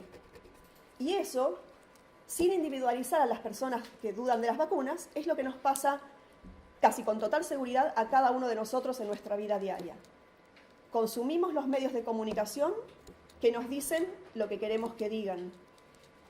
Nos rodeamos en las redes sociales de personas, armando pequeñas tribus virtuales, que dicen lo que a nosotros nos gusta oír. Incluso las redes sociales tienen esta hermosa y trágica herramienta que es censurar a las personas que nos disgustan, con lo cual ni siquiera tenemos la posibilidad de toparnos con otra mirada. Entonces, aunque la distorsión de la información sea cosa vieja, como también ya estuvieron mencionando, la facilidad que nos dan las redes para customizar nuestro mundo, para que sea placentero, es maravillosa, es muy fácil. Y encima de que es muy fácil, es exactamente lo que las redes quieren. Porque las redes quieren que nosotros estemos ahí, compiten por nuestra atención, nos quieren seducir, quieren que hagamos clics, que compartamos. Entonces, ¿qué incentivo va a tener una red social hoy para modificar ese entorno? Es un entorno que es es muy placentero y es muy dañino, como tantas otras cosas. Entonces, voy cerrando. No me animaría a decir que tengo soluciones, ni a palos, ¿sí? Pero tengo propuestas. ¿Con propuestas vamos? Vamos con propuestas. Bueno, me parece que el foco acá es, primero, obviamente, ver esto como un problema, querer tener un compromiso por la verdad, que no nos dé lo mismo si algo es cierto o no. A nivel personal, creo que la verdad hay que defenderla siempre, sencillamente porque cuando uno no la defiende, la gente se puede morir, como es en el caso de las vacunas. Eso por un lado. Pero después, para salir un poco de toda esta trampa, la educación alcanza hasta ahí. La educación vista no como conocimientos solamente, sino como pensamiento crítico, como manera de evaluar si la información es confiable o no. Pero necesitamos más factores que el pensamiento crítico. Necesitamos un enorme entrenamiento en introspección. O sea, necesitamos ser capaces de poder mirarnos a nosotros mismos y decir, ¿yo no estaré seleccionando la información que quiero seleccionar? ¿Qué será lo otro que están diciendo ahí y que ni me entero porque lo serruché de mi mundo? No puede ser que esté razonando mal, no puede ser que yo tenga creencias previas y entonces, en vez de formar mi postura en base a los hechos, lo que hago es, tengo una postura y selecciono del mundo los hechos, con comillas, que más me gustan para justificar mi postura. Y todo eso requiere, nadie nos lo va a venir a decir. Es más, si alguien nos lo viene a decir, lo vamos a rechazar por parte de este mismo problema. Esto es un trabajo individual que cada uno de nosotros tiene que querer emprender y no es sencillo. Y en la misma línea de la introspección, y esto tiene que ver con algo también que a mí me resulta a nivel personal muy importante, que es volver a conectarnos.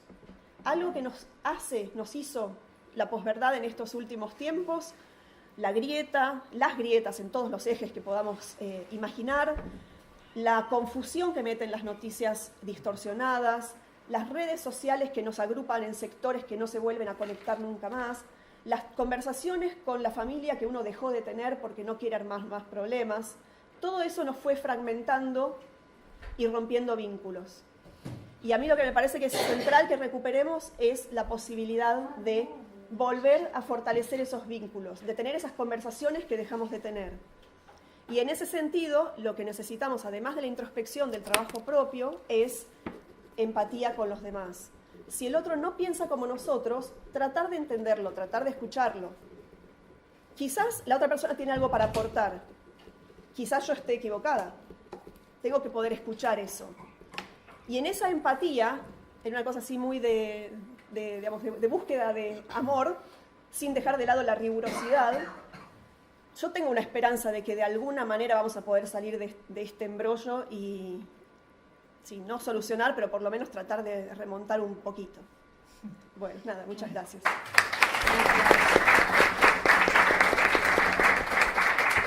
Gracias, Guadalupe. Ahora le damos la palabra a José Cretaz, de FOPEA, el Foro de Periodismo Argentino. Bueno, buenas noches. Muchas gracias por la invitación. La verdad que a esta altura difícil de agregar algo nuevo, aunque todavía queda vacante el lugar de las soluciones. Y en una de esas, por ahí podemos aportar alguna. Como se acaba de mencionar, vengo a conversar con ustedes desde el Foro de Periodismo Argentino, ¿sí? Así que voy a dedicar una liñita a decir que es el Foro de Periodismo Argentino FOPEA. ¿Sí? FOPEA es una asociación profesional que integra a 500 periodistas de todo el país que voluntariamente se asocian y que ustedes ya saben, probablemente ya aquí muchos periodistas, es difícil juntar periodistas porque suele haber siempre, donde hay dos periodistas puede haber 20 opiniones distintas, entonces juntarlos es difícil. En FOPEA tenemos pocas cosas que decimos que nos juntan, ¿sí? Una es la vocación por el periodismo profesional, otra es la ética periodística, otra es la calidad periodística y lo que hace falta de base para el ejercicio del periodismo, que es la libertad de expresión. Así que nos centramos en eso y en la práctica somos un foro que discute mucho. Imagínense una casilla de mails a donde 500 personas pueden libremente exponer cualquier idea, pedir un teléfono hasta renunciar en público con una carta incendiaria. Básicamente somos eso, y después somos una entidad dedicada precisamente para alcanzar esos objetivos a la formación y a la capacitación profesional. Así que voy a hablar un poco desde esa perspectiva. Antes quería hacer una aclaración porque me pareció escuchar a Bea decir que FOPEA tenía algún inconveniente con Facebook, y me parece que... ADEPA, me parece que quisiste decir que ADEPA, y en realidad me pareció a mí. Por eso, efectivamente, la que tiene problemas con Facebook y Google es ADEPA, y es un tema de dinero, ¿sí? Sobre todo. Les decía entonces que... Está bien, podemos ir la cinta, Gonzalito. Entonces, modestamente, creo que el periodismo profesional puede aportar, sin no ser la solución claramente, por la dimensión del problema tal como se lo ha descrito, pero modestamente puede aportar un granito de arena de solución a resolver un poco el fenómeno de las fake news, ¿no? Entonces, ya mencioné varias veces periodismo profesional y por ahí no lo definí, y es una definición que se necesita, ¿no? No es muy complicado, es aquel periodismo que verifica hechos, verifica datos, contrasta las fuentes, habla con todas las fuentes involucradas en un hecho, ¿sí? Le da voz a todas esas fuentes, protege, si los hubiese, a las víctimas, ¿sí? Y no mucho más, les diría, ¿sí? Y no vemos un enfrentamiento entre periodismo profesional y otros muchos adjetivos que se le han puesto al periodismo, independiente, militante y demás, ¿no? Y de hecho, si uno revisa, aquí se hizo un poquito de casuística de la negativa, pero si uno hiciera casuística de la positiva, va a encontrar buen periodismo en muchos lugares, ¿sí? En muchos lugares, por supuesto, fuera de FOPEA, en muchos lugares, y creo que en los últimos tiempos hemos asistido a algunos casos que un poco dan la razón, ¿no? Y voy a empezar por citar el caso de la nota de Juana Morín en el sitio El Destape, respecto de financiamiento, de la truchada en el financiamiento de las campañas políticas, principalmente del PRO en la provincia de Buenos Aires, ¿sí? Claramente ahí hay periodismo profesional, hay un tema de interés público, hay una verificación de los hechos, hay una búsqueda de testimonios y hay una búsqueda de la opinión de los que son señalados como los truchadores, llamémoslo así, poco académicamente, ¿no? Y después si uno mira también qué cosas está ventilando la justicia hoy, revisa, va a la biblioteca y busca un poco qué cosas se publicaron en los últimos años. Por ejemplo, busca el libro Chicone, Vudú y la máquina de hacer billetes de Hugo Alconadamón, va a encontrar muchos de los datos que se ventilaron en el juicio oral y público que condenó en primera instancia, por lo menos, al ex vicepresidente Amado Vudú por ese tema. Y así podríamos seguir buscando casos, más recientes, más antiguos, ¿no?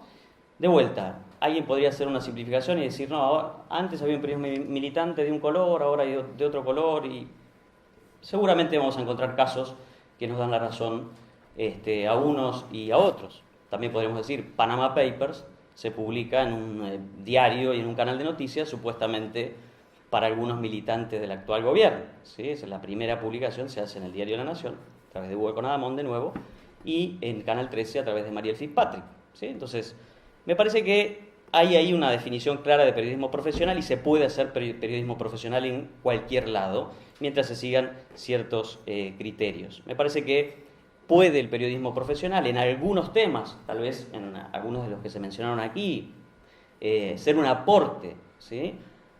Que además debería ser el primer aporte, ¿sí? Porque Laura hablaba hace un ratito de las organizaciones de verificación, de chequeo, que surgieron un poco al calor de la necesidad de verificar información a mayor escala, pero el buen periodismo viene haciendo eso desde hace mucho tiempo. Seguramente no es suficiente ahora, porque la particularidad, y se ha dicho acá, que tiene el pescado podrido, como le llamamos los periodistas desde hace mucho tiempo, es la maquinaria informática tecnológica de generar y distribuir esas noticias falsas. Yo tampoco coincido con la definición de noticias falsas, me parece que ya de entrada es contradictoria, ¿no? Pero bueno, esa falsedad, la mentira, llamémosla como querramos, hoy se distribuye a gran escala y hace falta una producción de noticias verdaderas, de verificación, de desmitificación, también a gran escala, y ese me parece que es el desafío. Creo que eso no se puede hacer sin tecnología y no se puede hacer sin las plataformas, ¿no? Hay una característica que tiene este periodismo profesional que se lleva bastante mal con el contexto global y con el contexto argentino en particular, que este periodismo profesional es caro, ¿sí? Es caro. Y está en uno de los peores momentos en cuanto a fuentes de financiamiento, porque las plataformas, además de distribuir, o ser una de las plataformas de distribución, o Google, Facebook, Twitter, etcétera, noticias falsas, es una aspiradora de publicidad que antes iba en gran medida al sostenimiento de los medios, que son los que emplean a los periodistas profesionales. Para que tengan una idea, hay una economista francesa que estimó más o menos cuánto cuesta un periodista dedicado a la investigación, que es uno de los ámbitos probablemente que más deba enfocarse en el combate, si se quiere, de las noticias falsas, y determinó que más o menos sale $250.000 anuales en el primer mundo. Obviamente, les aseguro que Hugo Alconadamón no cobra eso todos los años, está bastante por debajo de ese nivel. Y la pregunta es cómo lo vamos a pagar, y ahí aparecen otras discusiones también, ¿sí? Cómo esa maquinaria de verificación de información, de temas que son tremendos, como lo de las vacunas, temas de salud pública y obviamente los temas políticos, ¿sí? Económicos, sociales, la pobreza y los temas cotidianos, el transporte, el ambiente, ¿sí? Bueno, ¿cómo se va a pagar eso? Yo quería leerles porque por ahí siempre está bueno traer evidencia, ¿no? FOPEA tiene un código de ética desde hace varios años, en 2006 se firmó, ¿sí? Nació, el grupo fundador de FOPEA se autodenomina el Grupo Empanada, ¿sí? Porque era básicamente un grupito de periodistas que en algún momento decidieron encargar esta asociación después del fracaso de una asociación anterior que se llamó Periodistas, ¿sí? Que algunos tendrán en la memoria. Y algunos años después descubrió que el código de ética no lo leía mucha gente, ¿sí? Más allá que después, obviamente, es voluntario el cumplimiento, no hay nadie persiguiendo, no hay una policía ética en FOPEA, ni siquiera un tribunal ético como tienen otras instituciones. Es alguien que se compromete a ser un mejor profesional en este ámbito. Entonces, hicimos una versión resumida que llamamos compromiso por la calidad, ¿sí? Y hay algunas cosas que se dijeron acá que están en ese compromiso, que es desde el año 2008, ¿sí? Ese compromiso prevé, les voy a leer algunos apartados, más breve que el Código de Ética, que es un libro. Prevé algunas características para los profesionales y otras características para las empresas de medios, ¿no? Por ejemplo, habla del origen de la información, dice: toda noticia tiene que estar atribuida a una fuente oral, citada en forma on the record, si es posible, o documental. Los receptores tienen derecho a conocer el origen de la información, es una norma básica del contrato de los periodistas con lectores, televidentes y oyentes. Hay que resistirse a conceder el off the record, que puede ser contemplado solo cuando esté en peligro la vida, la integridad física, la estabilidad laboral de la fuente, o se pueda recusar a un juez o un fiscal, entre otras circunstancias importantes. Toda noticia basada en fuentes anónimas debe citar por lo menos 2 fuentes independientes entre sí. Nunca se publicarán ataques, opiniones descalificatorias o agresiones a terceros basados en fuentes anónimas. En las noticias controversiales como denuncias y críticas deberá requerirse la opinión del denunciado y publicarla. Si se niega a dar esa opinión, se informará a los lectores que la gestión en tal sentido fue hecha. Corresponde que el periodista se identifique como tal. Siempre que se va a citar el testimonio de una persona en una nota, se deberá tener el consentimiento del entrevistado cuando se lo grabe. Las citas textuales deben respetar fielmente lo que las fuentes dicen. El periodista siempre deberá consignar el lugar en el que se encuentra para reportear. Los hechos que no fueron presenciados o las declaraciones que no fueron obtenidas deberán ser atribuidas correctamente. Obviamente ustedes dirán, bueno, buenísimo ese periodismo, ¿no? Bueno, es una aspiracional, ¿sí? Es un norte. Y yo creo que una de las soluciones, ¿sí? Posibles soluciones, una pequeña propuesta de solución pasa por mejorar la calidad del periodismo profesional, hacer todo lo posible para que el periodismo que tenemos sea cada vez mejor, cada vez más profesional, cada vez haga su trabajo con mejores estándares éticos y de calidad. Muchas gracias.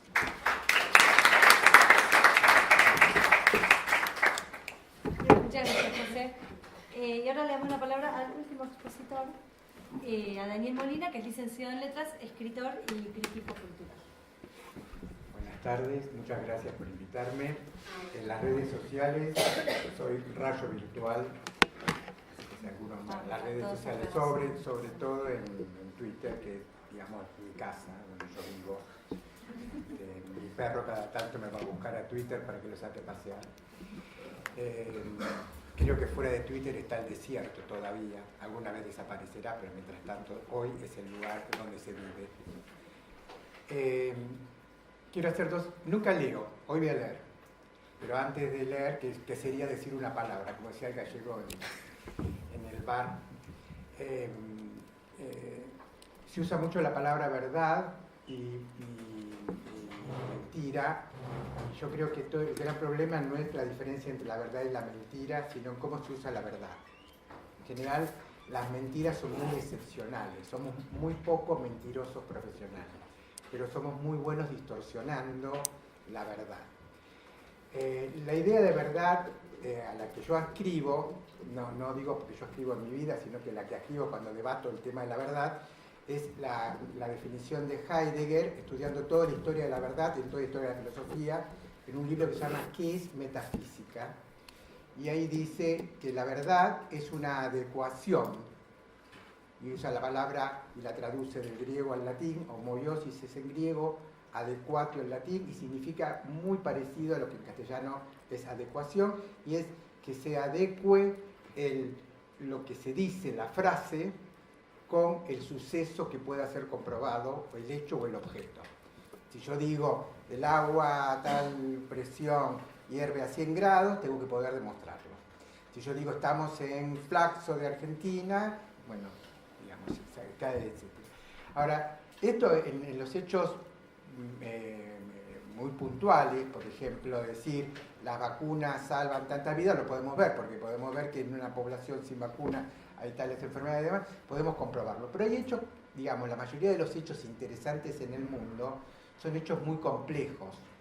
Por ejemplo, había una famosa publicidad, algunos de los que trabajan en comunicación la conocen porque es quizá la publicidad más famosa de la historia relacionada a los medios, que es la que hizo la Folia de San Pablo hace unos 15 o 20 años atrás, y donde aparece pedacitos de una cara, que cuando termina se va retirando, va enfocando, vemos quién es ese. Dice, este político, cuando llegó, tenía una inflación de tantos miles % y dejó una economía floreciente, recuperó, pasó de un 30% de desocupados a un 2%, aumentó el salario real 7 veces, todos hechos son reales y comprobables.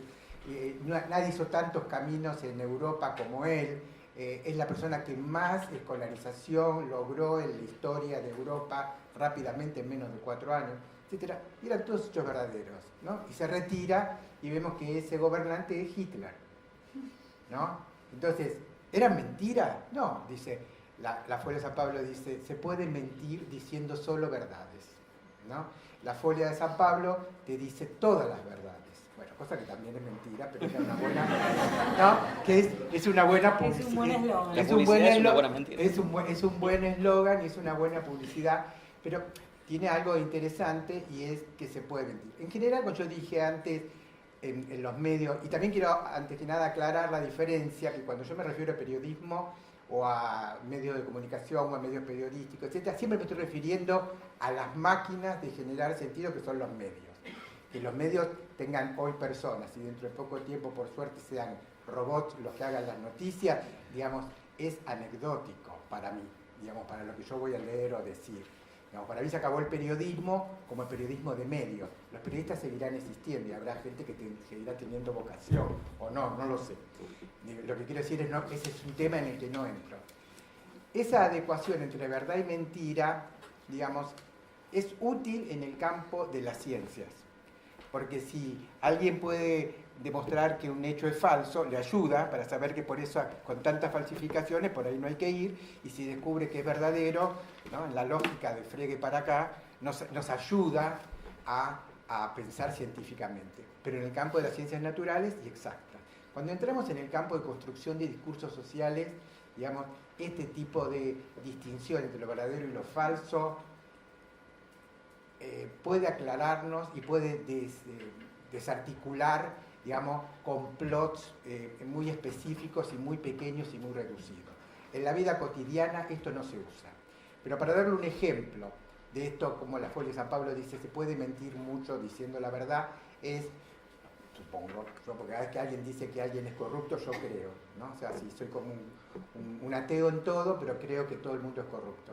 Entonces, cuando, por ejemplo, ponen la corrupción K 80 veces por día, 300 medios todo el tiempo, creo que eso que están diciendo de alguna manera, aunque no tengan demasiadas pruebas, a veces, y a veces tienen muchísimas, es cierto. Pero nunca veo que hay otra persona en el mundo que sea corrupta. Nunca veo. Por ejemplo, aparece un intendente en una provincia, qué sé yo, y no veo que pongan K. Entonces, ahí, le digo, esto me pasó honestamente, dije, qué raro que no pusieron corrupción K. Entonces entré en Google, empecé a buscar, y a la 4ª página de Google me enteré que el intendente era de Cambiemos. O sea que era...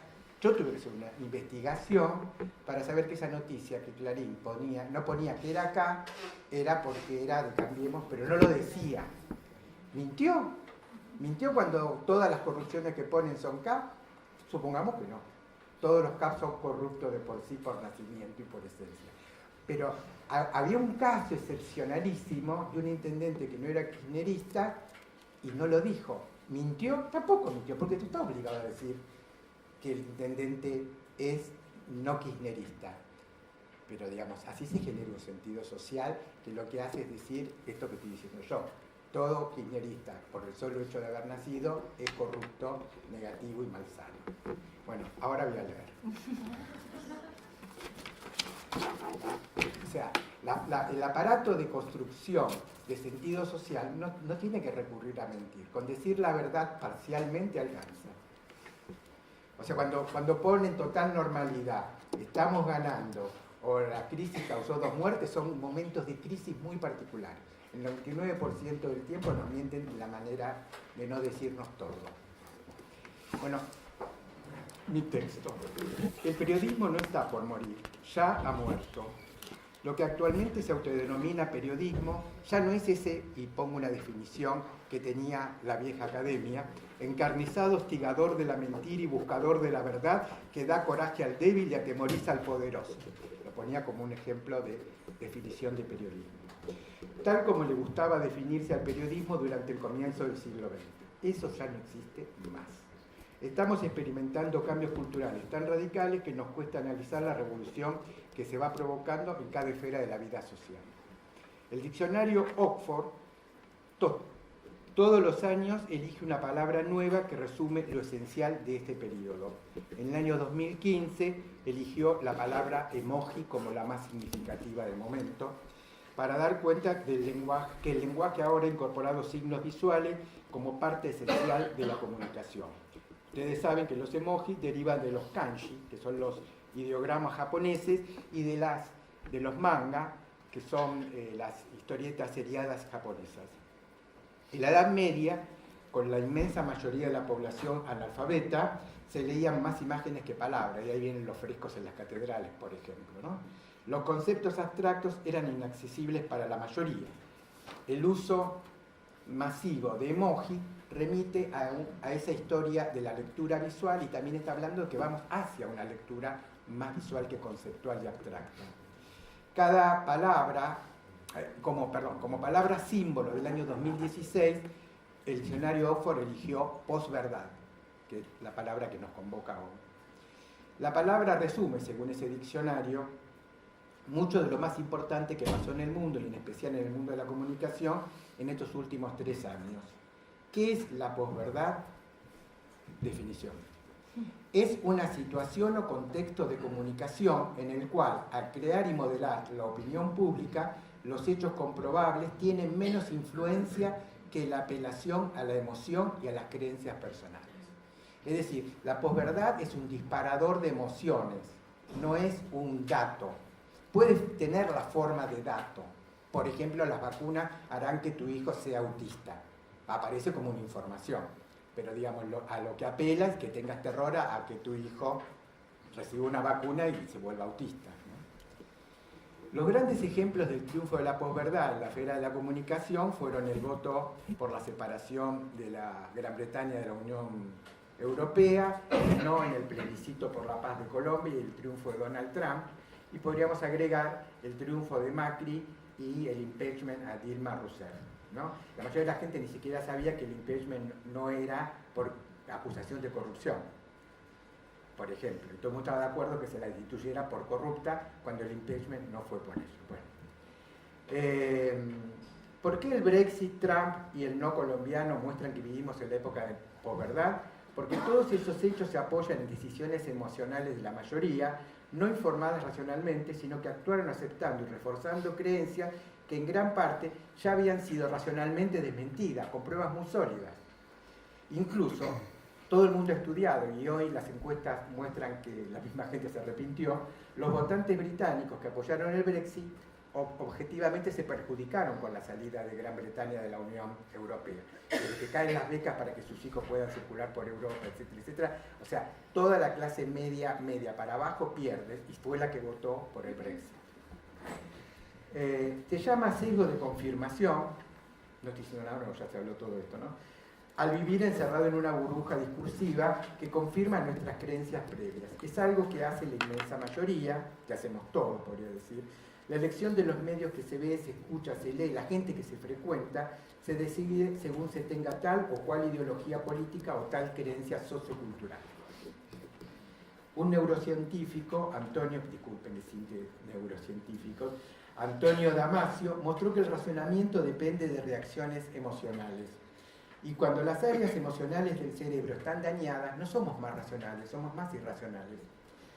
O sea que eso demuestra que lo que dijo Hume hace 3 siglos, que la razón es esclava de las emociones, no de la razón, no de las comprobaciones. Los países americanos, de Estados Unidos a la Argentina, vivieron en estado de guerra civil luego de la independencia. Recién cuando lograron construir un estado fuerte, tras la muerte de Lincoln y con la federalización de Buenos Aires en la Argentina, se creó un ámbito en el que las diferencias políticas, raciales e ideológicas pudieron resolverse sin violencia explícita fuerte, digamos. Digo esto porque había puesto sin violencia y seguro que algunos van a decir, bueno, la metían en cana a los inmigrantes, qué sé yo, para no discutir 80 horas cosas así. Ese antiguo pacto perduró más de un siglo, comenzó a resquebrajarse en el siglo XXI. Creo que estamos en un momento de ruptura de los pactos, eso que decía antes, que a Hannah Arendt y demás, que dijo Quevedo, que hacemos la sociedad basadas en pactos. Justamente creo que lo que en este momento se está discutiendo es la construcción de nuevos pactos. Estamos en la pelea por eso. No en Argentina, en el mundo. En el mundo estamos tratando de ver que, yo diría, o readecuar la democracia o una postdemocracia o no sé qué miércoles va a venir después, digamos, pero no nos alcanzan los acuerdos que tenemos hasta ahora. A diferencia de otros enfrentamientos políticos y socioculturales del último siglo, la grieta argentina presupone un odio profundo por el otro. Pero no es simplemente odio. Odio hubo en el antiperonismo, peronismo en el año 45-55 y posterior, y también unitarios federales, y nos llevó a guerra civil una vez y a un golpe de Estado a la otra. Digamos, sino también hay asco por el otro, desprecio. El otro no es el que piensa distinto, sino que es visto como un monstruo subhumano del que deberíamos deshacernos sin contemplación. Voy a otro socio cerebrista de estos, que se llama John Gottman, y estudia relaciones de pareja y cómo el cerebro actúa cuando la gente se quiere separar. Y mostró que dos parejas, cuando se odian, o cuando ya no pueden convivir juntos de cualquier forma, llegando hasta el odio, pueden intentar recomenzar y pueden darse una segunda oportunidad. Pero cuando sienten asco por el otro, cuando lo demuestran mínimamente, ya es imposible. Lo único que queda es el divorcio y la tobillera para no acercarse. Y en las discusiones argentinas estamos en el nivel del asco, no del odio. Hemos pasado del odio. O sea, son hiper emocionales. O sea, que todo lo que tratemos de explicar racionalmente, no hay que matar a un antikirchnerista, no hay que matar a un kirchnerista, no sirve de nada. Por eso no tengo una solución, simplemente estoy diciendo que los llamados al amor no nos van a servir mucho. ¿Es posible superar la grieta dado que se basa en el asco y el desprecio del otro? Es extremadamente difícil porque la democracia actual, no solo Argentina, lo mismo está pasando en Estados Unidos, en Brasil, en todos lados, se basa en lo que Alan Abramowitz llama partidismo negativo. Hoy no se ganan elecciones porque se muestra que es mejor, sino porque se destruye mejor al otro partido. Eso es lo que lo hizo Macri con el kirchnerismo y lo que hizo Trump con Hillary, ¿no? Los candidatos ganadores del siglo XXI son los que mejor demuelen a sus adversarios, no los que tienen propuestas más innovadoras. El lema actual es, si no me votan a mí, gana el otro. También los medios masivos, bueno, hoy lo tenemos así claro, el 30%, 29% de los votos a Macri lo puso La Nación hace poco, son no quiero que gane el kirchnerismo, no es me gusta cómo está gobernando. También los medios, y lo mismo pasa con Cristina, no quiero que esté Macri, ¿no? O sea, no pongo ni, la grieta son iguales, o sea, son dos platos que tienen la misma pesa del mismo metal. También los medios masivos ganan público si alientan uno de los lados de la grieta. Ese es uno de los muchísimos motivos porque los medios se alinean en uno de los lados de la grieta de manera cada vez más clara. Tras cada crítica de Trump, el New York Times gana suscriptores. Hacia 1880, Nietzsche, la crítica más radical que se ha formulado jamás al andamiaje intelectual de Occidente, sostenía en su breve texto sobre verdad y mentira en sentido extramoral.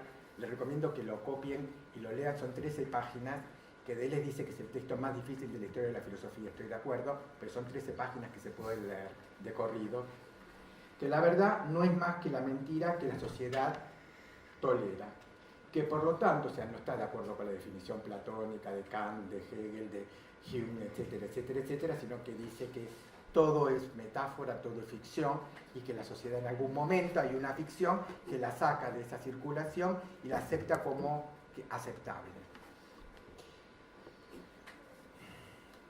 La lucha cultural, ideológica y política es la lucha, cultural, ideológica y política la que eleva la categoría de verdadero a lo cual ficción. Volvemos a Quevedo y Alicia a través del espejo, cuando dice es el poder el que da sentido a la palabra que yo estoy diciendo.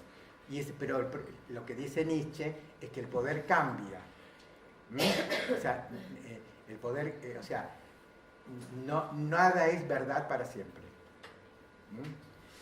Hace un siglo, los editoriales de los diarios decían que las mujeres no podían tener derecho a voto porque eran seres irracionales. Y hoy, editoriales de ese tipo, que algunas más o menos parecidas siguen apareciendo, nos parecen hipertrogloditas.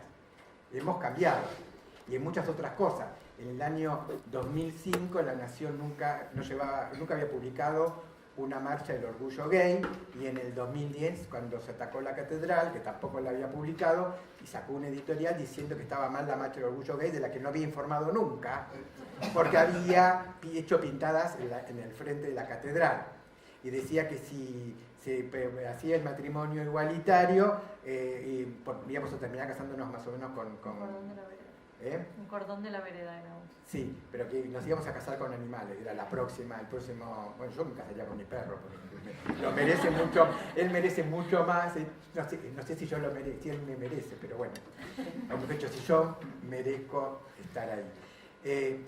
Y hoy nos parece retrógrados con solo 8 años, o sea, cada vez este tipo de verdades y de opiniones y muy desmostrado. El domingo pasado salió una editorial de La Nación diciendo que Albino tiene razón, que el forro hace mal. Hace 3 días, 4 días. Ayer, 3 días, tan rápido todo que me parece que... Bueno, Trump se ha mostrado como un partidario acérrimo de la posverdad, en esta idea de vivir las emociones y tratar de hacer un lenguaje de la emoción y no de la racionalidad. Inclusive, podríamos decir que una de sus voceras, se llama Kellyanne Conway, no sé si lo estoy diciendo bien, apenas asumió Trump y cuando hubo unas discusiones sobre cosas que decía Trump en sus tweets y cosas que decía el New York Times, dijo, bueno, en realidad la realidad está llena de hechos alternativos. Cuando la versión del gobierno difiere de lo que presentan los medios, es que tenemos una forma alternativa de ver eso. Yo creo que a Borges le hubiera encantado, al Borges de Jardín de Sendero que se bifurcan, el hecho de que una realidad a la vez es y no es a la vez.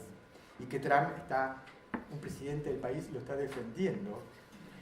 Y además Trump hizo algo que a mí me admiró, y es que es el primer presidente que yo conozco que promete locuras y las quiere cumplir. ¿No? O sea, todo el mundo dice, bueno, cuando Trump asuma se va a tranquilizar porque la Casa Blanca, el sistema de pesos y contrapesos de la democracia norteamericana, todos los artículos que escuchamos antes de que Trump asuma decían eso. Hasta los que odiaban más a Trump decían, bueno, al final va a sentar cabeza, y Trump no sienta cabeza nunca. Hasta se va a hacer amigo de Kim, ¿no? Van a hacer un equipo de póker juntos. No es casualidad que para mí la discusión sobre la posverdad y el fin del periodismo, es decir, el fin de la creencia en la información objetiva, convoque a Nietzsche y a Borges. Ambos desconfiaron de la creencia en la verdad. Borges incluso, irónicamente, dijo que la verdad religiosa era uno de los subgéneros de la literatura fantástica. Ambos sostuvieron que la historia de la humanidad es un largo diálogo que puede ser incluso un violento enfrentamiento. No olvidemos que la palabra polémica viene de polemos, que en griego es guerra. Lo que creemos no es más que lo que creemos. Y cuando dejamos de creer en algo que parecía eterno, los viejos dioses mueren y surgen otros nuevos. Y los olvidamos a los dioses viejos. Pero a veces creímos hace 20 años en cosas. Yo cuando tenía 20 años creía en la izquierda, por ejemplo. Y creía en las ideas de izquierda. La verdad siempre fue una forma de imponer una creencia como la única válida. Es decir que uno es el dueño de la versión verdadera siempre fue una forma de autoritarismo, pero siempre se ejerció desde el poder. Hasta que alguien con poder político nuevo, es decir, con un nuevo discurso, es capaz de desafiar al poder establecido, se planta, lo desafía y arma mucho revuelo. Y es lo que está pasando ahora con las redes sociales. Acá corto y después...